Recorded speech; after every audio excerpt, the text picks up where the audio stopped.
Today we're going to be watching a little bit of Rookzero playing as the Warlock, and he's going to be facing off against FEG Sparkky, playing as an Adversary Assassin. The map is Greentooth Gorge, and the opening of the game is a little bit too slow when I want to be commentating this quickly for no apparent reason, but I did. So I did. Do you ever get that? I hope that if you feel like you want to do something, but you're not sure whether or not you should, you just do it anyway. Be impulsive. That's Slaneshi, right? Is it? I don't know. Maybe that's actually a little bit Tzeentch. I've got a problem with Tzeentch, man, in my brain. I've got to be honest. That's the big temptation for me. Fuck pride, fuck fame, fuck glory. Damn it, I've got demonetized.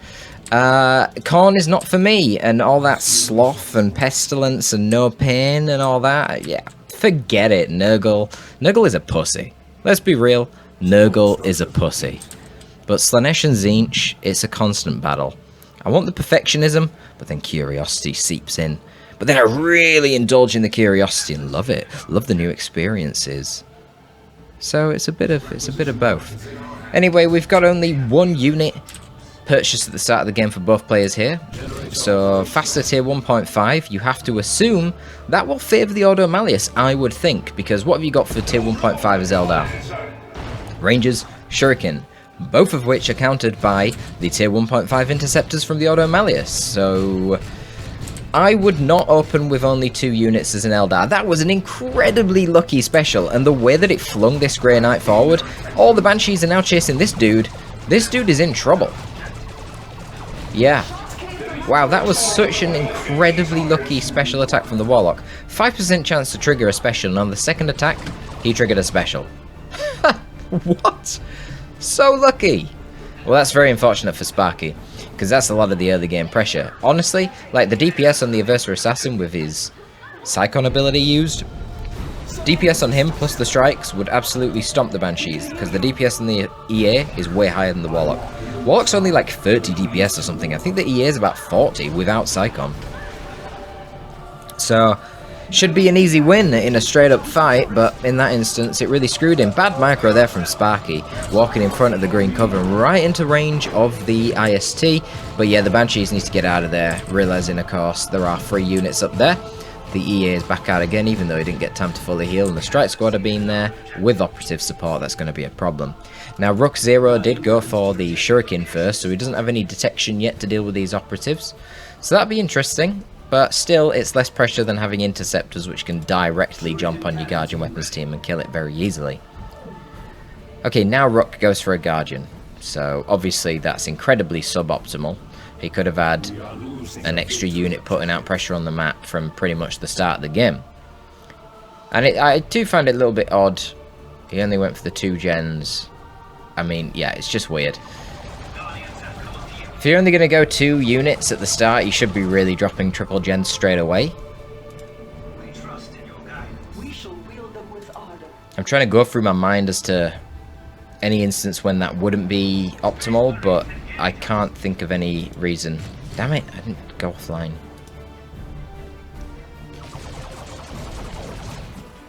Enemy grenade! So let's see. Okay, that is a terrible idea. Now the Grey Knights are in retreat. Of course, there is a Purgation here with an Incinerator, so those Guardians have to get out of the garrison. And I actually thought that was going to be a lot worse than it actually was. Did the Adversary Assassin even get a hit in? I don't know. Not ideal. Still, there is a Shuriken, which I don't know if it's been seen in play yet, so operatives are infiltrating. Okay, random mass retreat. Because the Banshees are on the power farm, I guess.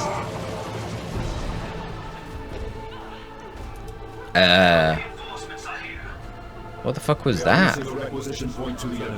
Oh, it dropped the smoke that you get normally when you start a retreat with a fallback plan as soon as they upgraded it, which they upgraded it whilst in retreat.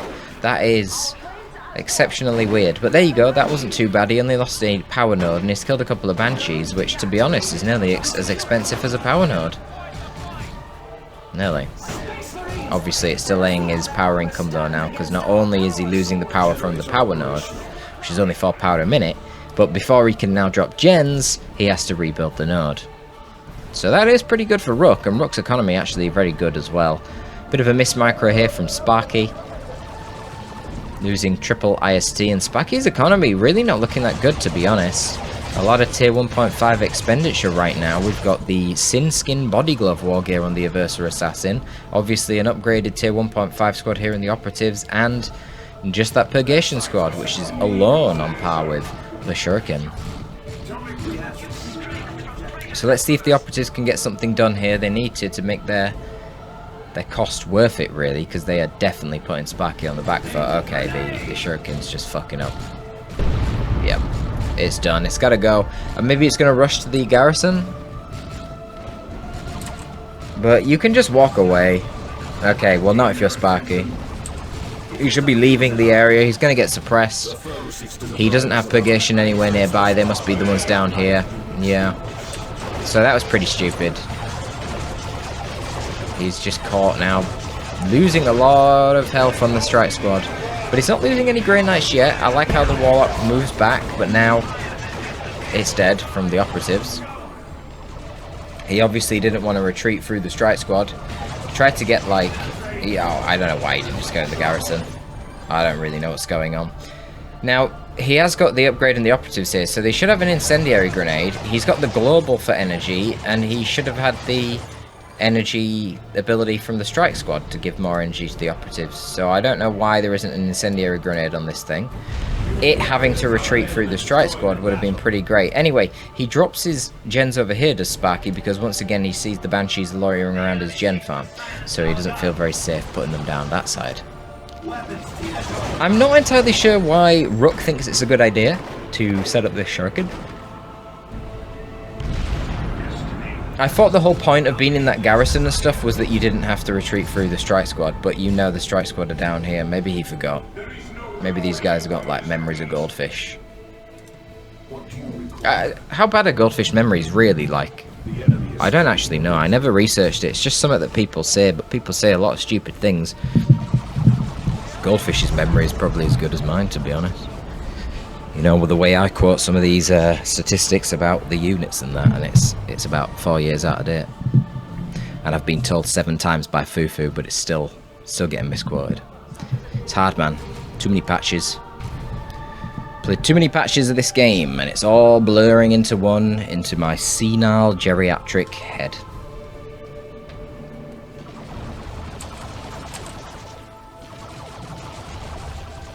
That was an odd retreat as well. I mean, it made my voice go all high-pitched because my brain just, like, did a brain fart.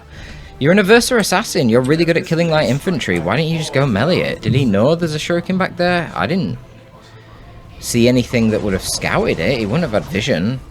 I don't think he would have. Why did he, like, instant retreat? Oh, I don't understand the logic. Now, he obviously doesn't know there's a Shuriken back there, or he wouldn't have sent the Incendiary Grenade onto the Guardians. He would have hit the Shuriken with it, which obviously takes time to tear down. I mean, this is obviously a low-level game, but it's just weird behavior. Like, that's not a miss micro. He actually had really good micro to retreat like that, you know what I mean? That's a tactical decision that's very questionable.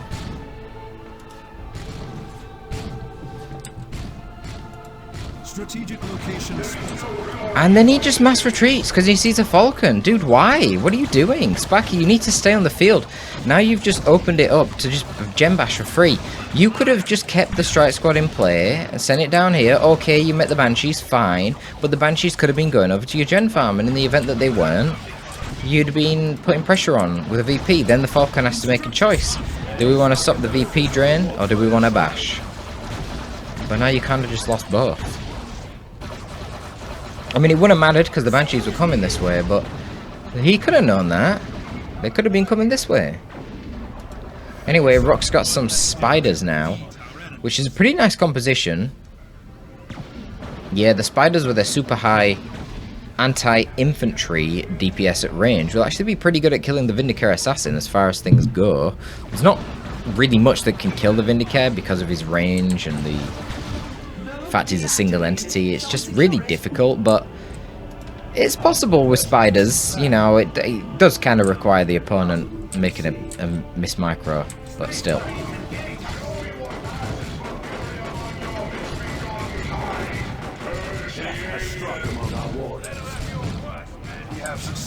Okay, so he's opted for the Psy Cannon, not the Beamer, so he doesn't have any snare for the Falcon, but it will do good damage. But the lack of a snare is kind of brutal. However, it makes sense because he has Melter Bombs, because he actually played the Operatives. Unfortunately, he's not quite fast enough on setting up there. If he already was set up, that would have been a kill on the Falcon. And the good thing here is, of course, Operatives infiltrate. Rook hasn't got no rangers. Really, he should put some rangers inside this Falcon, I'd say. But then again, yeah, this is going to be tricky with the Vindicator Assassin running around as well. Okay, Spiders need to get way out of there. Spiders should never, ever take a ranged engagement where they don't have the cover advantage. Because they can teleport, so why should they? And that means that for the sake of balance, they're very, very squishy. Not as good against heavy infantry. Obviously, this strike squad now have their Justicar, which buffs the HP of all those Grey Knights. And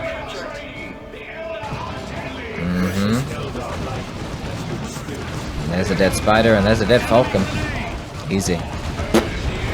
Why would you drive a Falcon right into a Psy Cannon's arc of fire? I'm not sure. I mean, that would have been questionable even if it was a Wraith Lord, but certainly not a transport. Doesn't make any sense at all, to be honest. And a nice push there with the Aversa Assassin, tanking pretty well actually. Hyper Metabolism was activated. You can tell both by the energy regen that he's getting, and you see down here the big HP regen he's getting. Way too much here for the Banshees to deal with. They need to rat. A little bit overcautious there with the Vindicator, for God's sake. He had full HP. There's no upgrade on the Warlock. I think you'll be fine, mate. So Rook's just going to go tier 3. I mean, Rook's got a nice VP lead. Mainly because Sparkky is not putting any pressure down here onto this. He definitely should be. The Operatives should just dash right over here. The fact that Rook has no detection has left him pretty vulnerable to this. Ooh, that's bad. Yeah, the IC are going to get wrecked. Spiders, man. Yeah, they do a lot of damage. This is what I mean. You make a little micro mistake, bang, you nearly lose your squad. So you got to see, like, IST 500 HP. The Vindicator only has 475. So it's even squishier. So it doesn't take too long if he is caught out of cover to wipe him. But to be fair, from one Spider squad, it is a pretty good window to evade it. Oh, so we've seen this weird thing again, where an Eldar player goes tier 3, reaches tier 3, and then gets an autarch.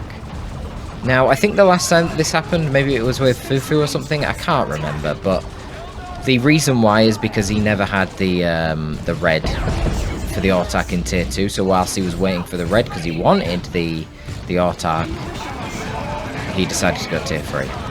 Okay, autarch needs to get out of there. Banshees not having their Exarch here is pretty mental. They actually performed very surprisingly well with the channeling runes there. Channeling runes obviously very good in tier 1 because the heal never scales. But yeah, you get to tier 2 and that's weird. But to take that pitched fight there against so much, you know, you have a Psy Cannon hitting you, you have a Vindicator shooting you, there was a Terminator Librarian in melee and an Aversa Assassin, and it was a Justicar Strike Squad. Why would you take that fight, even with channeling runes, if you don't have the Banshee Exarch? The Banshee Exarch does about double the damage of normal Banshees, and obviously she's more durable as well, so it's a huge advantage. Okay, well there go the IST again. The foe seeks to deprive us of a vital resource point. And I really don't know what the point of this autarch was. She should have been attacking with the Banshees. Oh, it's just... it's tactical madness, it really is. Doesn't really make any sense.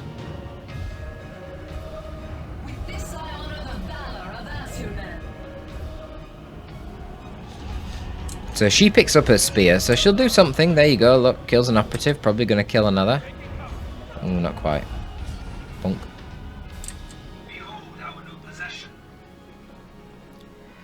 But guys, what do you think the problem is right now for our Eldari buddy that's 430 VPs to the 312 of Sparkky? Do you see it down there in the bottom right? It's a big problem. The Odo Malleus are getting tier 3. Rook is going for a Seer Council, but there is already a Terminator Librarian on the field. So get a Terminator Librarian, and then get the Grey Knights with that. Get a Terminator Grey Knight squad and a Vortimer Razorback, and it's basically GG. That 1-2 will be so hard to deal with. At least the Autark can easily deal with the Psy Cannon. She can't, however, deal with this Strike Squad very well, so that's not ideal. Yeah, this is really weird to go for Champion's Robe this late. Why would you not go for the Armour of Providence and get invulnerability, which is so good for capping? And he doesn't even activate his shield. Will he die? Oh, so close. The Storm Bolters keep missing. They keep missing.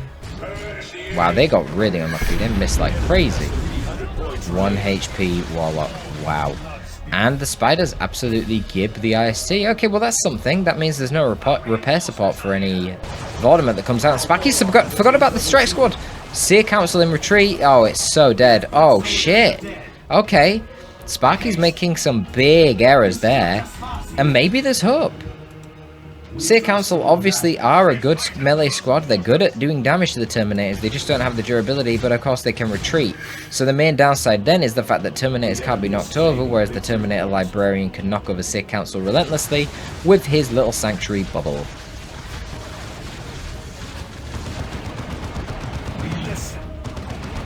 Okay.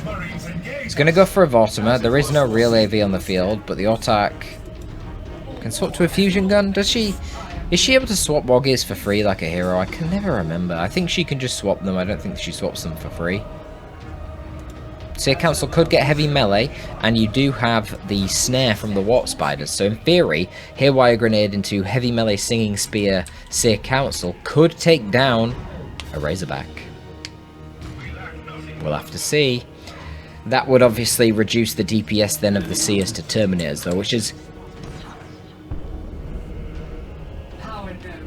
It's why this 1-2 threat... God. It's why this 1-2 threat of the Vortimer plus the Terminators is just so universally powerful, because the things that you need to counter one of them is not very good against the other. So the combination of them both is just really challenging to deal with. They really cover one another's weaknesses well, you know, the mobility of a Vortimer Razorback, which is even faster than a normal tank, versus the slow movement speed but the durability of Terminators. It's a brave Terminator Librarian. I'm not sure why the Seer Council are running away. Just kill him, what the hell? Okay, he can use Sanctuary to knock you over, but then he's put it on cooldown, right? Yeah, wow. So effective. What was the point of that? I don't get it. Okay, so there's going to be a Fire Prism coming out, and we know how that works. It obviously has longer range than the Vortimer Razorback, and it can poke it. As long as you've got the Haywire Grenades, which actually he hasn't even upgraded yet, which seems very stupid. As long as you've got the Haywire Grenades, you can prevent the Vortimer Razorback just rushing down the Fire Prism, because if he attempts to, you can just hit him with a Haywire, and then he both gets snared and is unable to shoot and takes a nice chip, and then you can kill it with the Prism.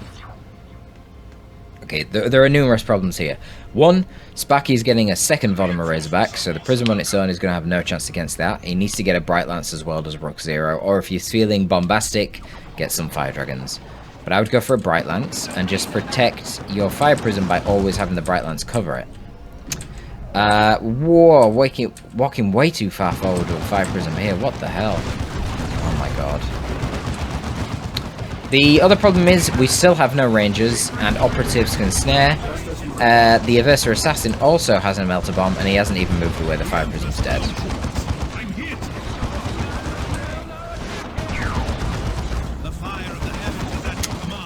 Yeah.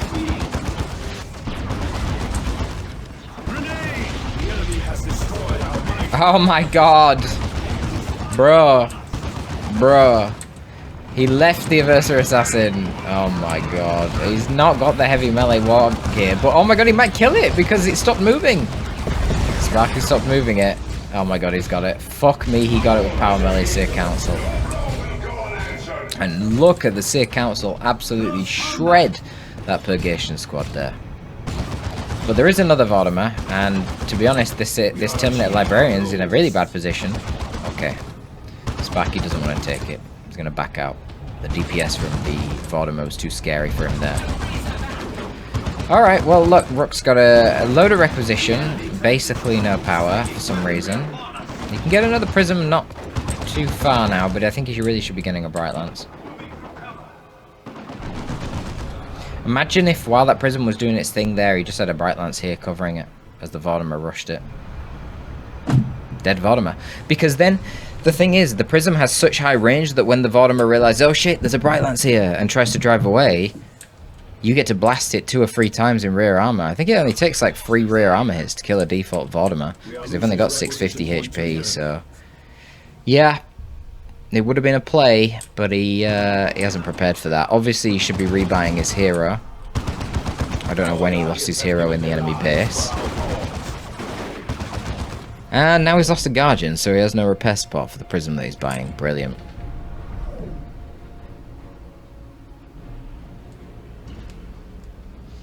Sparkky's just spamming Vortimers. I don't know why he hasn't gone for a Terminator.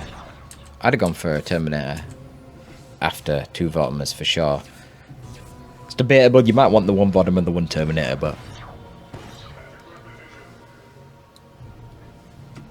it doesn't really matter. He lost the Vortimer, so the second Vortimer just replaces the lost one. Autark really fishing for that kill there. Not sure how much damage she does per hit. Does it tell you? No. 65 power melee DPS, but it's got to be more damage per hit than that.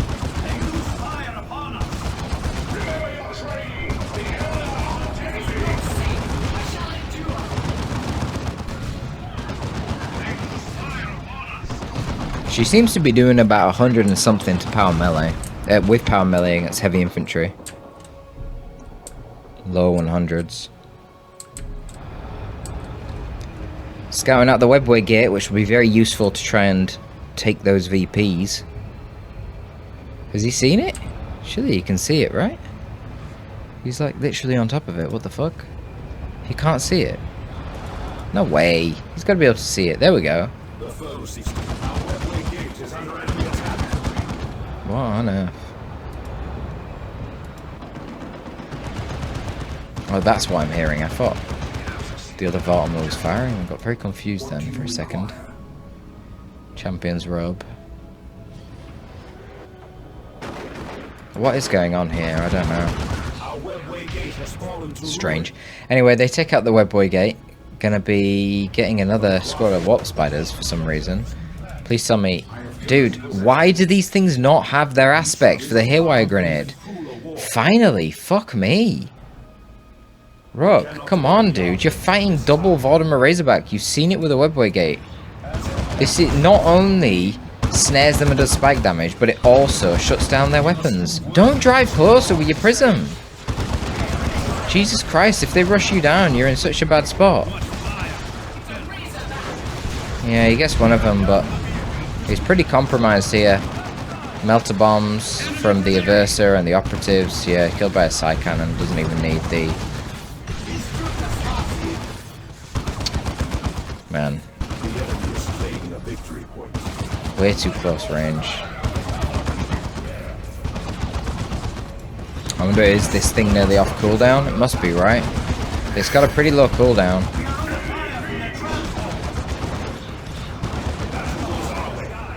No, I guess not, because he's not using it. There it goes. Pew! That should be the kill. So he's killed another Vortimer Razorback with Seer Council. That is hilarious. A lot of investment here into the Aversa Assassin, who now has the Neuro Gauntlet and Friends on. Using his Bio Meltdown there, but obviously these units quite durable. So Bio Meltdown mostly shrugged off at this point. Let's see how he fares against the Autark 1v1. Yeah, he's absolutely rinsing her ass. Jesus Christ. Whew! Jeez. Makes sense. This thing's pretty crazy. Oh, it doesn't tell me what it does. But yeah, I mean, it gives him DR, and it makes him immune to suppression and knockback. I don't know how big the DR is, though. But that DR will stack with his Psychon DR, which gives him extra damage and DR. And then you combine that with the fact that he's doing bloody 80 power melee DPS with a damage over time that basically takes it up to over 90 power melee DPS.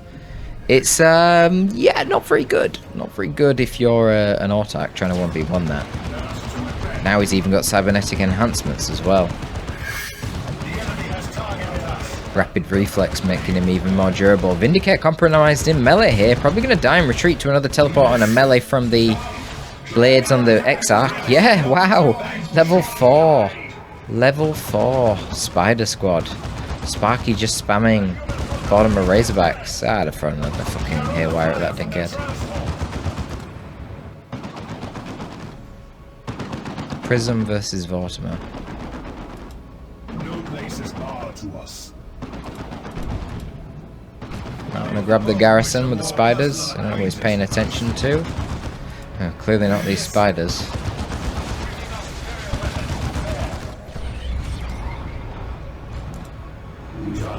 Sears are at it again. We got the global there from the Adversary Assassin, basically giving Sparkky line of sight over all units. And he's just goes for another Vortimer.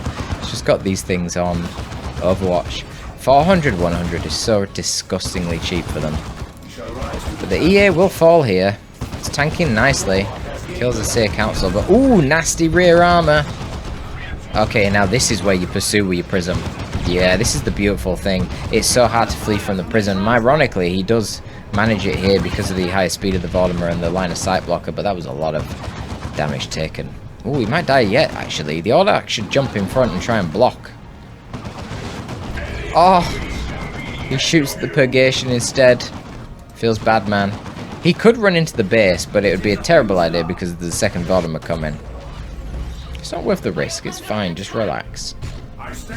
Rook is still ahead in VPs. Terminal Librarian should get pretty wrecked here. I really don't know why the hell he went for Champion's Robe and not the Invulnerability one. Why did the Warp Spiders move away instead of keep shooting? There was no reason to take that Sanctuary. And, oh, brilliant. So he didn't move his Prism. He just had it sat there and now double Vortimers is going to attack it. I mean, what on earth? Honestly. Okay, well that one's dead now to a haywire. Good God, this is sloppy. Fucking hell. Boys, please.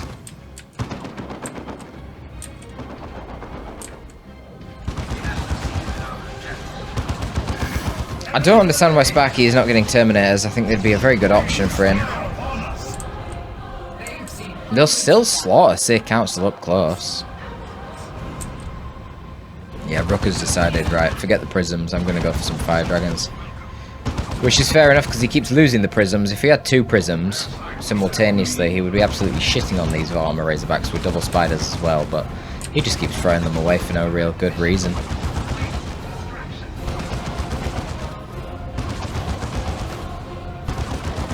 Should be a dead Warlock, right? Yep, he's dead.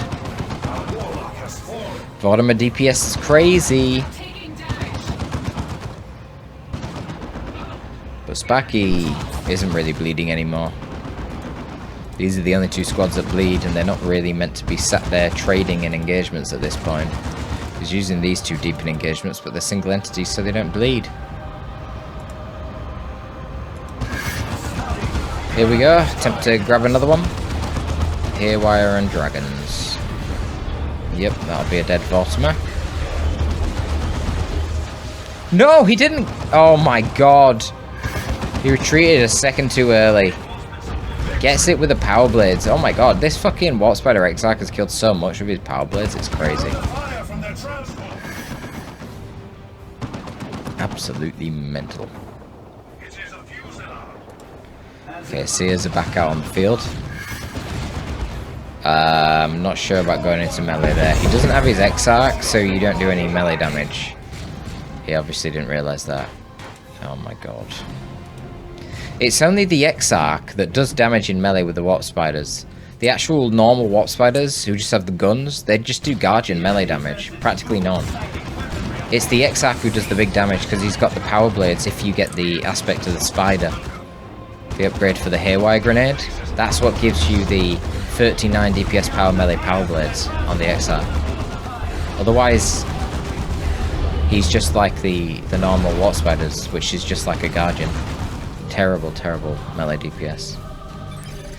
Idling Seers. Okay, Rook just throws in the towel. Yeah, this endless onslaught of Razorbacks is too much for him to handle. And yeah, I mean, he's bleeding squads, and he's now down on VPs quite a lot.